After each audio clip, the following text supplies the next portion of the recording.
Fine, I'll go build my own lunar lander with blackjack and hookers. In fact, forget the lunar lander and the blackjack. Since Barkeep isn't letting us join in on his ToQger vlogs, we've decided to do our own. I'm Raptor, D-Jedi, and today's episode is brought to you by 4Loco. So we're here today to discuss ToQger episode 2. what are your first thoughts on it, Raptor? My first thoughts was more awesomeness. Might not have had the same insanity that the first episode had, but you know, that's Sentai in general. You always have a stellar first episode, then things start to dip down, but you know, that's just the formula. Mm-hmm. But I thought it was great. I thought, and so those of you who haven't watched it, this episode starts to really focuses on developing the relationship between Red and Green. Green he's lamenting his status, or the fact that he doesn't know if he's alive or dead. Because the conductor and the monkey, what's his name? Helmet? Ticket, whatever. They won't say if the guys are alive or dead or not, and they all don't have memories of their past, so they have no idea what's going on. Yeah, and as far as the character development's going too, Green seems to have the attitude of a black character, a Black Ranger. But he has the dorky hobby of a Green. Mm-hmm. So that's kind of a cool shake-up. But you know, when it comes, we're starting to learn the Rangers' personalities a little more. Usually when there's a loner Black or Green, Blue's usually a nerd. And that's typical of this one, as even seen with what's going on in Super Megaforce in America. The Blue is the nerd. I mean, in going back as far as Power Rangers. Yeah, and even in Kyuranger, Blue wasn't necessarily the nerd, but he was always the comic relief, and that's kind of what the nerds always have been. The dork, yeah. Yeah.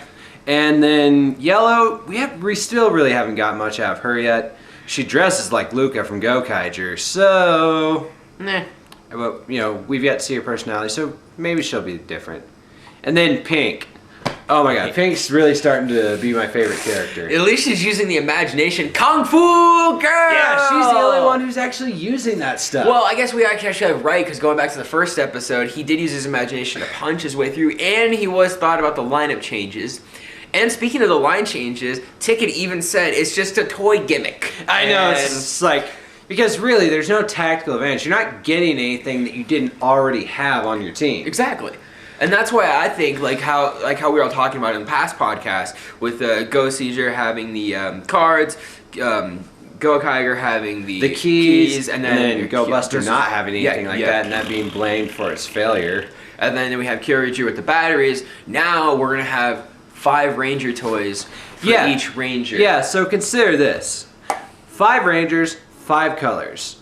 So that basically means if they make a toy for each Ranger in each color, that'll be 25 toys. It's actually going to be 30 of the core team. Because 30 because we already know 6 is confirmed. But remember in Kyuranger when Cyan was confirmed early? True. And he just turned out to be a side character, and our actual 6th Ranger wasn't confirmed until much later. True, very true, yes. So with Orange already being confirmed, I wouldn't be surprised if we have a Kyuranger-esque situation with mini Rangers, because face it, more Rangers, more toys, more mechas. Exactly. Really, I don't mind that. And kind of going back onto the more episode, changing the name of the station that when it was under the Shadowline's control to Dual Metals and how they dueled was just purely ingenious. I mean, pulling weapons out of nowhere has always been an anime thing, but it's like, duel, 3, 2, everybody gets their axe, Tommy gun, whatever, and they're out. Yeah. And then the dark aura that surrounds them really gives off a Kingdom of Hearts vibe. Alright, so these people are described as their hearts falling to the darkness. And they have a dark aura emanating from their bodies. Just like in Kingdom Hearts when a character falls into darkness and turns into a Heartless. Mm-hmm. So, I pointed this out on the Onyx Tavern Facebook. But what we're dealing with here is 5 teens who may or may not be dead, who have no memory of their past, fighting the Heartless with the power of imagination, not trains and choo-choos. And the series has no shame about its theme. Oh, just covering everything straight up from ToQger's face being shown off by the doors opening to the flying train scene that we saw in this episode. Yeah, the flying train scene I thought was great because the battle is just awesome. And it also has a great character moment between Green and Red when Green says he'll drive and then Red stands on top and keeps fighting the monster. Yeah, it really brings that character closeness and the character plots that we all wanted, because character development is always crucial to any anime show, whatever. Exactly. They really got an early jump start on it, I feel, too. Yeah, and also next week is confirmed to be a Pink episode, which is great because, like I said, she's starting to be my favorite character, if not just because she's the most interesting, she's the one that displays the most character flaws, and she's the one that makes the most use of their imagination power. Red plays with it, but she's the one that takes it and runs with it. I think I can. Yeah, Kung Fu Girl! And then knocks everyone over. Just takes them out. And like, as far as like with the color changes too, even the whole nerd thing for 2 switches out because he has to realign the rail tracks on his visor. So like there's glasses. So they're really, no matter which color they are, they're still keeping all the personalities, which I think is really cool because that aspect to it is like, oh, they may switch colors, but they're still their respective Sentai numbers. Yeah, and really that means that the production team had to make 25 suits. Mm-hmm. And as you said, 30 suits, maybe 35. I'm still calling for 10 Rangers, considering we have 4 henshins confirmed from the hacked Chargers. So I'm still calling for 10 Rangers. Wait. No, if there's going to be 6 Rangers, that'll be 36 suits. 36 suits. Yeah. And then if there's 7 Rangers, that will be 49. And then so on and so forth. The only time there's been that many suits there's never been that many suits created for a single Sentai. But that many suits sitting around, haven't done that since GoKaiger. No. It could be a total shit show for sure, but they will only the number of Rangers will tell exactly and they're still using it, so it doesn't feel as gimmicky. Mm-mm. But one more thing that I wanted to talk about. So something Barkeep has bitched about in the past is tactical advantages of aspects of the Ranger series. In particular, he brought up the Beast batteries in Kyoryuger and how it was a tactical disadvantage to have to load a battery into your gun to fire it. Well, despite the fact that it takes about 2 seconds to do that, but then again, sometimes that 2 seconds can be the difference between victory and defeat. Well, my thing with the Barkeep is I don't think he's ever fired a gun, so he doesn't get have to reload and stuff. He thinks the show to be lasers and fantasy and sci-fi, when even in fact when we were looking at his Beast batteries and looking at them, each one has a different combination that you can throw in. And each one has different powers. Exactly. And you can switch powers out of your... And yeah, you can combine powers with them to make them completely different. So that's a different series. Yeah. But what I want to point out here is, despite the fact that it is so much weird train shit, a lot of it has good tactical advantage. Such as the white line when the Rangers henshin. Oh, I mean, seriously. When in a past Sentai or Power Rangers has there ever been like a safety line for the Rangers to safely morph? There's only been one time where I can think that the morphing effect has actually had some kind of effect on the enemies, and that was in RPM when weaponized. Yeah, when Ziggy pointed out that, hey, hasn't everybody noticed that every time you morph it explodes, there's a massive energy compulse from the yada yada. And then Flynn weaponized it. Yep. Flynn was like, we need a morph and cause that explosion, guys. And so when the Rangers henshin, if you haven't watched it yet, a white line, just like, you have to stand behind a white line when a train arrives, it shoves all of the enemies backwards. And so that ensures they'll always have room to morph and not get interrupted, which is great. And I also like Red's blaster. It fires, it fires the Russia, which is something that's been complained about. But then the tracks the Russia travels on, it splits off, and it's great for nailing multiple enemies. Definitely a good scatter shot for sure. Well, was there anything you disliked? I didn't dislike too much about it. I don't think there was really a lot I disliked about it. I just didn't like how kind of secretive it still is, which is understandable. And what's really still curious is your theory of the dark of it being a serious Sentai still look like it's going to hold up. And I'm really curious as to where they're going to go with because that. Because they're not hiding. They're not sweeping this life and death mystery under the rug. No, I mean, the episode ended with, "You're right, no, you're wrong." It's like, which one? Yeah, they're not shying away from the word dead. Because Shime is to die. And they're using that word. That's not just the subtitler adding things where there wasn't. No, they're actually saying the word death. Which in Japanese TV is not as big of an issue as American TV for saying the die word.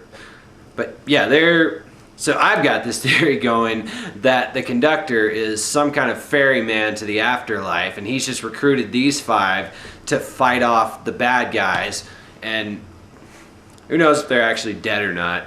I have a feeling they might not be. Maybe they're stuck in some kind of limbo and they'll be able to return to life. That's kind of what I'm thinking. I don't think they're alive nor dead, but they're definitely in limbo, and in order to conquer the limbo and to go back to life, they have to defeat the Shadow Line. Unless they want to, do some really risky stuff and have maybe the entire team, or maybe just 1 or 2 of them, actually die for the sake of everyone else. But and having new Rangers come in and replace them, kind of like how some 6 Rangers killed themselves, or not killed themselves, died off and were killed off. Yeah, or in Jetman when Guy died, although he didn't die in the final battle, he died later, but still, he died helping someone. Yeah, I think with the whole death thing, that I don't think they're really dead. I think it's more or less to like play a trick on them, especially Ticket, because that guy is, oh my god, Ticket. Yeah. Everyone was making Mr. Hat jokes when this came out, but man, he is shown to be one of the weirdest.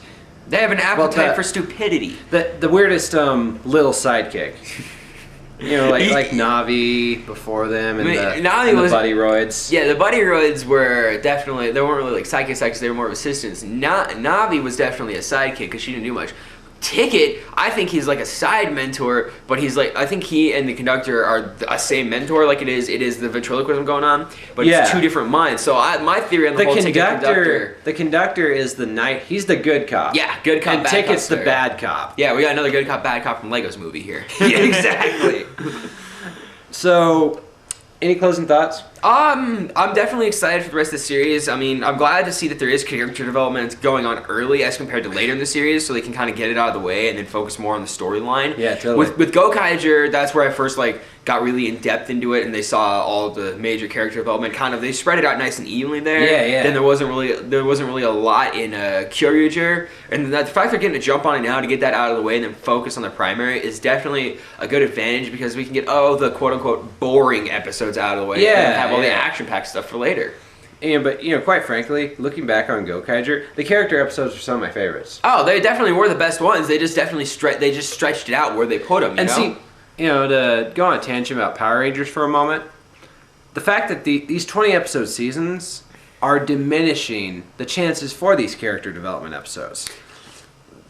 And going on to that, if anybody watched Super Megaforce, and the Well with Megaforce, we all now know that Noah gets 2 self-esteem episodes. Yeah, we'll talk more about that tomorrow. But my closing thoughts, I'm really excited to see where ToQger is going. I know Bar keeps having his issues with it. I'm going to tell you guys about the logic rule when it comes to enjoying fiction, okay? Stories do not have to make sense within real-world logic, because if you want to think of that, Power Rangers and Super Sentai blow all kinds of real-world logic out of the water. They only have to function by their own established logic. So for example, you have your universe rules, such as the 7 exceptions to Transfiguration in Harry Potter. You can't defy those. So in the internal universe logic that ToQger has started, you know what? It's okay that it's fucking trained weaponry, because that's the power of the imagination line. It's all about the imagination. I mean, the best part of the whole, in my opinion, the best part of the whole train weapons is the ToQ slash. I mean, 2 crossbars, the trains go by. I mean, what's better than that? I mean, who would seriously have thought of that? They are being really creative. They are not being shy with exploiting every little aspect they can in every little shape or form. I mean, all aboard after the henshins, and at the end of killing every monster. Thank you for riding with us. Yeah, and there's because now we're really going off tangent, but I'm enjoying this. But so a problem that Sentai and Power Ranger series have had in the past is lack of completely committing to a theme. Mm-hmm. So why I think is probably one of the worst offenders is Ghost Sager. Because Ghost Sager is supposed to be angel themed, and their weapons kind of reflect that, but they pussied out on the mechs. Mm-hmm. They just went with animal themed mecha, and heck, they didn't even do a completely consistent theme because they had 2 mythical animals and 3 real animals. Mm-hmm. And don't forget they had dinosaurs too. Yeah, and they kind of just grabbed every aspect. Yeah, they kind of abandoned the theme when it came to the mechas. ToQger is completely consistent. Yeah, there's definitely nothing. Mechas are all trains. Weaponry is all trains. Everything's trains. And it's glorious to see a theme actually stick and be able to be used so extensively. No shame. None. I'm excited to see where it goes. Yeah, drink to that.